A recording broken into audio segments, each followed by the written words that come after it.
Hello दोस्तों, welcome back to our channel. तो जैसा कि हमने पिछले एपिसोड में देखा था, बाइटन और फूजन दोनों वापस अपनी एकेडमी में आ चुके थे। और जैसे ही बाइटन वापस अपनी एकेडमी में आता है तो उसे मिलने के लिए एक बार फिर से वो फैमिली के वो दोनों मोजन और मुजेई आते हैं, जो कि बाइटन को रेंजी को छोड़ने के लिए फोर्स कर रहे थे। और यही से नेक्स्ट एपिसोड की शुरुआत होती है, जहाँ बाइटन मोजन और मुजेई दोनों से कूल टून में कहता है, क्या तुम लोगों को मेरी बात समझ नहीं आ रही? मैं तुम दोनों से पहले भी कह चुका हूँ, चाहे कुछ भी हो जाए, लेकिन मैं रेंजी को नहीं छोड़ने वाला। तो फिर तुम दोनों बार बार मुझसे ये पूछकर मुझे गुस्सा क्यों दिला रहे हो? बाइटन की ये बात सुनकर मुझे अचानक वहाँ पे जोर जोर से हंसने लगा था। और वो बाइटन से कहता है कि मुझे लगता है तुम ऐसे नहीं मानने वाले, तुम्हें सबक सिखाना ही पड़ेगा। अब जब तुम मेरी बात नहीं मान रहे तो मैं भी तुम्हारे ऊपर कोई रहम नहीं दिखाने वाला। और ये कहते ही मुझे ने वहाँ पे अपना ऑर्डर रिलीज कर दिया था, जो देखने से तो काफी ज्यादा पावरफुल लग रहा था, लेकिन बाइटन के ऊपर उसका कोई ज्यादा असर नहीं हो रहा था। और बाइटन उसी तरह से अपनी जगह पे शांत बैठा हुआ था, पर मुझे था कि वहाँ पे रुकने का नाम ही नहीं ले रहा था। वो अपने ऑर्डर का यूज करते हुए बाइटन को वहाँ पे झुकाना चाहता था, जो देखकर बाइटन भी वहाँ पे खड़ा होते हुए अपना स्पेशल ऑर्डर रिलीज कर देता है, जो कि मुझे से भी ज्यादा पावरफुल था। और देखते ही देखते बाइटन के स्पेशल ऑर्डर ने वहाँ पे मुझे के स्पेशल ऑर्डर को पूरी तरह से स्प्रेस करते हुए उसे वहाँ पे खत्म कर दिया था। और तब तक मुजेन भी वहाँ पे अपनी जगह पे खड़ा हो चुका था। वो गुस्से से अपने अंकल से कहते हैं, अंकल मुजे, इस लड़के के ऊपर कोई भी रहम ना दिखाना, मार दे इसे, बाद में जो होगा देखा जाएगा। मुजेन की ये बात सुनकर मुजे भी वहाँ पे अपनी स्पेशल पावर का यूज करके उसे इकट्ठा करते हुए वहाँ पे एक स्पेशल बॉल को क्रिएट करता है, जिसकी मदद से उसने वहाँ पे बाइटन के ऊपर एक जानलेवा हमला भी कर दिया था। लेकिन बाइटन भी वहाँ पे उसके हमले के लिए पूरी तरह से रेडी था। वो भी मुजे की तरह एक स्पेशल बॉल को क्रिएट करते हुए मुजे के अटैक के ऊपर अटैक कर देता है। और जैसे उन दोनों के अटैक्स आपस में टकराते हैं तो वहाँ पे बहुत ही ज्यादा पावरफुल शॉक वेव्स निकलती हैं, जिसके इम्पैक्ट की वजह से बेचारा मोजन, जो कि वहाँ पे बहुत ही मुश्किल से खड़ा हुआ था, वो भी पीछे दीवार के साथ जा टकराता है। इवन मोजेई और बाइटन भी अपने अटैक के फोर्स की वजह से खिसकते हुए वहाँ से पीछे चले गए थे। और जब मोजेई की नजर वहाँ पे मोजेई के ऊपर पड़ती है तो उसकी हालत वहाँ पे बहुत ही ज्यादा खराब हो चुकी थी, जो देखकर मोजेई गुस्से से बाइटन से कहता है, लड़के, आज मैं तुम्हें जिंदा नहीं छोड़ने वाला। आज तुमने अपनी लाइफ की सबसे बड़ी गलती कर दी है, जिसके लिए तुम्हें अपनी सारी जिंदगी पछताना पड़ेगा। और ये कहकर मोजेई अचानक कि वहाँ पे अपनी स्पेशल पावर का यूज करते हुए एक सूट को क्रिएट करता है। लेकिन बाइटन वहाँ पे मोजेई के हाथ में सूट को देखकर भी नहीं घबराता, और वो उल्टा मोजेई को गुस्सा दिलाने के लिए वहाँ पे स्मेल करने लगा था, जो देखकर मुझे भी गुस्से से अपनी सोट लेकर बाइटन के ऊपर हमला करने के लिए आगे बढ़ता है। और उसकी सोट को रोकने के लिए बाइटन वहाँ पे सीधा उसकी सोट के ऊपर पंच मार देता है। लेकिन हम देखते हैं कि मुझे का वो अटैक काफी ज्यादा पावरफुल था, क्योंकि उसके अटैक की वजह से वहाँ पे बाइटन के पंच में क्रैक्स आने लगे थे। पर तभी अचानक बाइटन वहाँ पे अपनी पावर को बढ़ाते हुए मुझे को वहाँ पे पीछे की तरफ पुश कर देता है। और अचानक हुए इस हमले से मुझे भी खुद को नहीं संभाल पाता और वो वहाँ से खिसकते हुए काफी पीछे आ गया था, जिसका फायदा उठाकर अचानक बाइटन अपने फ्लैंक डैगर्स को बाहर निकालते हुए मुझे के ऊपर हमला कर देता है, जिन्हें मुझे ने भी वहाँ पे अपनी सूट का यूज करते हुए किसी तरह से रोक लिया था। लेकिन बाइटन यहाँ पे भी नहीं रुकता और वो अचानक वहाँ पे अपने आइस एलिमेंट की पावर का यूज करते हुए अपनी लाइट स्पिरिट बेस्ट को समन करके उससे वहाँ पे मुझे के ऊपर एक बहुत ही ज्यादा पावरफुल हमला कर देता है। मुझे भी वहाँ पे बाइटन के हमले के लिए बिल्कुल भी रेडी नहीं था, और बाइटन के हमले को रोकने के लिए मुझे अपनी स्पेशल पावर का यूज करते हुए अपने सामने शील्ड लगा लेता है। लेकिन फिर भी उसे बाइटन के हमले को रोकने में बहुत ज्यादा परेशानी हो रही थी, जो देखकर मुझे भी चौंकते हुए कहता है कि आखिर इतने कम समय में ये लड़का इतना ज्यादा पावरफुल कैसे हो गया। लेकिन बहुत ज्यादा मेहनत के बाद आखिरकार मुझे ने वहाँ पे बाइटन को हमले को रोक लिया था, पर बाइटन उससे वहाँ पे कोई भी चांस नहीं देना चाहता था। इसलिए अचानक ही वो वहाँ पे मुझे के ऊपर एक बार फिर से हमला करने के लिए आगे बढ़ता है, और अपनी आइस एंड फायर एलिमेंट की पावर को मर्ज करते हुए बाइटन ने वहाँ पे मुझे को एक बहुत ही ज्यादा पावरफुल पंच मार दिया था, जिसे रोकने के लिए मुझे वहाँ पे एक बार फिर से अपनी स्पेशल पावर का यूज करते हुए अपने चारों तरफ एक शील्ड लगा लेता है। इवन उसने बाइटन के हमले को रोकने के लिए अपनी सूट भी आगे कर दी थी, लेकिन फिर भी मुझे को बाइटन के हमले को रोकने में बहुत ज्यादा परेशानी हो रही थी, जो देखकर मुझे चौंकते हुए अपने मन में कहता है कि आखिर इस लड़के के हाथ किस चीज से बने हुए हैं, जिससे मेरी ये ब्लैक करेंट से बनी हुई सूट भी नहीं रोक पा रही। और अभी बेचारा मुझे वहाँ पे ये सब सोच ही रहा था कि तभी अचानक ही बाइटन वहाँ पे अपने एप स्पिरिट बीस्ट को भी समन कर लेता है, और उसे वहाँ पे मुझे के ऊपर हमला भी कर दिया था, जिसकी वजह से ना सिर्फ मुझे के वो शील्ड वहाँ पे डिस्ट्रॉय हो गई थी, बल्कि उसी के साथ साथ खुद मुझे की हालत भी वहाँ पे बहुत ज्यादा खराब हो चुकी थी। लेकिन बाइटन तो यहाँ पे भी नहीं रुकता, और वो दोबारा वहाँ पे मुझे के ऊपर हमला करने के लिए किलिंग सूट फॉर्मेशन बनाता है, जिसे देखकर बेचारा मुझे भी वहाँ पे घबरा चुका था। लेकिन तभी देखते ही देखते बाइटन अपने इस फॉर्मेशन से अपनी किलिंग सूट को बाहर निकालते हुए अचानक उससे वहाँ पे मुझे के ऊपर हमला कर देता है, जिसे रोकने के लिए अब के बार मुझे भी अपनी स्पेशल पावर का यूज करते हुए अपने सामने 3 लेयर वाली शील्ड लगा लेता है। पर जैसे बाइटन की वो किलिंग सूट उसकी शील्ड के साथ आके टकराती है तो बेचारे मुझे की वो 3 लेयर वाली शील्ड वहाँ पे झटके में डिस्ट्रॉय हो गई थी, जिसके बाद बाइटन की वो किलिंग सूट जाकर सीधा वहाँ पे मुझे को हिट कर जाती है, जिसके इम्पैक्ट की वजह से मुझे भी वहाँ से उड़ते हुए पीछे दीवार के साथ जा टकराया था। और बाइटन के अटैक के साथ ही वहाँ पे बेचारे मुझे की हालत भी काफी ज्यादा खराब हो चुकी थी। इवन अब उसे वहाँ पे खड़ा भी नहीं हुआ जा रहा था, पर उसी के साथ साथ उसे वहाँ पे यकीन ही नहीं हो रहा था कि बाइटन, जो कि अभी कुछ समय पहले तक बहुत ही ज्यादा कमजोर हुआ करता था, वो अचानक से इतना ज्यादा ताकतवर कैसे हो गया। इसलिए वो वहाँ पे बहुत ही मुश्किल से बोलते हुए बाइटन से पूछता है, बाइटन, आगे तुम इतने ज्यादा ताकतवर कैसे हो गए जो तुम अपने से हाई रहने वाले कल्टीवेटर को भी इतनी आसानी से हरा पा रहे हो। जिसपे बाइटन भी स्माइल करते हुए उससे कहता है कि वो सब मैं तुम्हें क्यों बताऊं, और वो सब छोड़ो और तुम मुझे ये बताओ, क्या तुम मुझसे दोबारा वही सवाल पूछना चाहोगे? जिसपे मुझे भी किसी तरह से वहाँ पे खड़ा होते हुए गुस्से से बाइटन से कहता है, बाइटन, मैं आज की अपनी इस हार को याद रखूंगा, और तुमने आज जो कुछ भी हमारे साथ किया है वो सब मैं डेड फैमिली हेड को बताने वाला हूँ। अब तुम रेंजी को छोड़ो या ना छोड़ो, फैमिली हेड खुद ही इस मैटर को संभालते हुए इस मैरिज को खत्म कर देंगे। मुझे की ये बात सुनकर बाइटेन दोबारा स्माइल करते हुए उससे कहता है, ओ ये तो बहुत ही अच्छी बात है, तुम्हें जो करना है करो, मैं इंतजार करूंगा वो फैमिली के हेड के फैसले का। और मुझे यकीन है कि वो फैमिली का हेड तुम्हारी तरह बेवकूफ नहीं होगा और वो अपनी बेटी के हक में बेहतर फैसला करेगा, जिसमें मुझे बाइटेन को कोई भी जवाब नहीं देता, क्योंकि उसे अच्छी तरह से पता था कि अगर उसने बाइटेन को यहाँ पे फिर से कुछ कहा तो बाइटेन यहाँ पे उसकी हालत और भी ज्यादा खराब कर देगा। इसलिए वो चुपचाप अपने भतीजे मुजेन को उठाकर जल्दी से वहाँ से निकल जाता है। और जैसे मुजेन वहाँ से जाता है तो बाइटेन को एहसास होता है कि कोई उनके ऊपर नजर रखे हुए था। और ये एहसास होते ही बाइटेन को वहाँ पे एक झटका लगता है, पर वो वहाँ पे इस पर्सन के बारे में कुछ भी पता कर पाते उससे पहले एम्परर वहाँ पे खुद सामने आते हुए उसे कहती है, मुजेन जो कि 6 स्टार मार्शल स्पिरिट रियलम में है, उसे तुमने इतनी आसानी से हराते हुए यहाँ से भागने पे मजबूर कर दिया।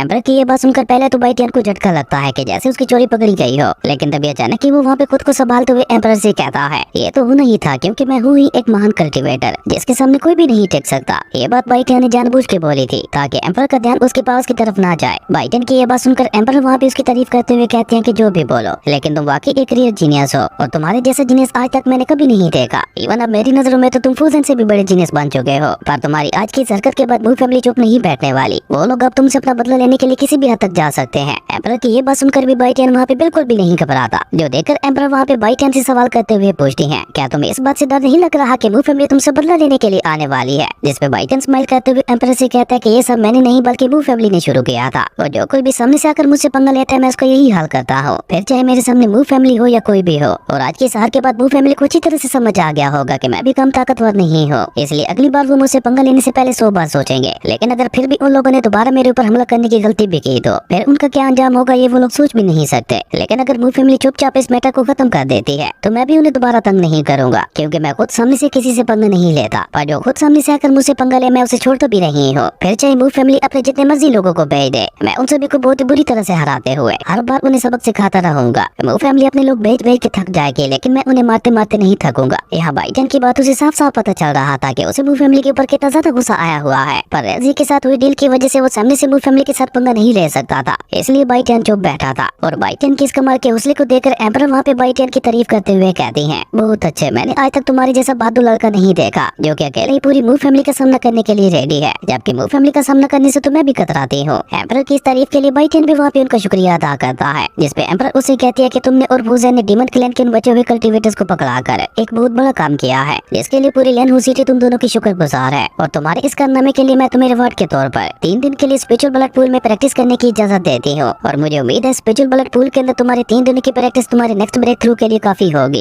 एम्परर की ये बात सुनकर बाइटेन उनसे सवाल करते हुए पूछता है, एम्परर आखिर उस स्पिरिचुअल ब्लड पूल में ऐसी क्या खास बात है जो मैं उसमें प्रैक्टिस करते हुए सिर्फ 3 दिन के अंदर अंदर ही ब्रेक थ्रू कर सकता हूँ? बाइटेन की ये बात सुनकर एम्परर उसे वहाँ पे जवाब देते हुए कहती है, वो स्पिरिचुअल ब्लड पूल जिस जगह पे है उसे लेनोवो एकेडमी के फॉरबिडन एरियाज में से एक माना जाता है, जहाँ की स्पिरिचुअल एनर्जी बहुत ही ज्यादा प्योर और पावरफुल है। और ऊपर से उस स्पिरिचुअल ब्लड पूल को मेरे एंसेस्टर्स ने बहुत सारी एंशिएंट हर्ब्स का यूज करते हुए बनाया था, और उस स्पिरिचुअल ब्लड पूल की पावर को और ज्यादा बढ़ाने के लिए उसके अंदर एक हाई लेवल एंशिएंट बीस्ट के ब्लड को भी मिला दिया था। और ये बात उस स्पिरिचुअल ब्लड पूल को और भी ज्यादा खास बनाती है, इसलिए अगर तुम 3 दिनों तक उसके अंदर प्रैक्टिस करते हो तो ना सिर्फ तुम नेक्स्ट रियलम में ब्रेक थ्रू कर जाओगे, बल्कि उसी के साथ साथ तुम्हारी फिजिक भी काफी ज्यादा स्ट्रॉन्ग हो जाएगी। एम्परर की ये बात सुनकर बाइटेन भी स्पिरिचुअल ब्लड पूल में प्रैक्टिस करने के लिए काफी ज्यादा एक्साइटेड हो गया था, और वो खुश होते हुए अपने मन में कहता है, अगर वाकई वो स्पिरिचुअल ब्लड पूल इतना ज्यादा पावरफुल हुआ जितना एम्परर बता रही है तो फिर तो मैं उसके अंदर अपनी ट्रू मार्शल स्पिरिट बॉडी को भी प्रैक्टिस कर सकता हूँ। और अगर एक बार मैंने अपनी ट्रू मार्शल स्पिरिट बॉडी को पूरी तरह से कंप्लीट कर लिया तो ना सिर्फ उससे मेरी कल्टीवेशन काफी ज्यादा इंप्रूव हो जाएगी, बल्कि उसी के साथ साथ मेरे कॉम्बैट स्किल्स भी काफी ज्यादा बढ़ जाएंगी। और यही सब सोचते हुए अभी बाइटेन वहाँ पे खुश हो ही रहा था कि तभी एम्परर उसे वहाँ पे वापस सोच में लाकर उसे एक टोकन देते हुए कहती है कि ये ब्लड ऑर्डर टोकन है, जिसकी मदद से तुम उस स्पिरिचुअल ब्लड पूल में एंटर कर सकते हो। जिसपे बाइटेन भी एम्परर के हाथ से वो टोकन लेते हुए उनसे पूछता है, पर एम्परर अगर मैं फ्यूचर में भी स्पिरिचुअल ब्लड पूल के अंदर प्रैक्टिस करने के लिए जाना चाहूँ तो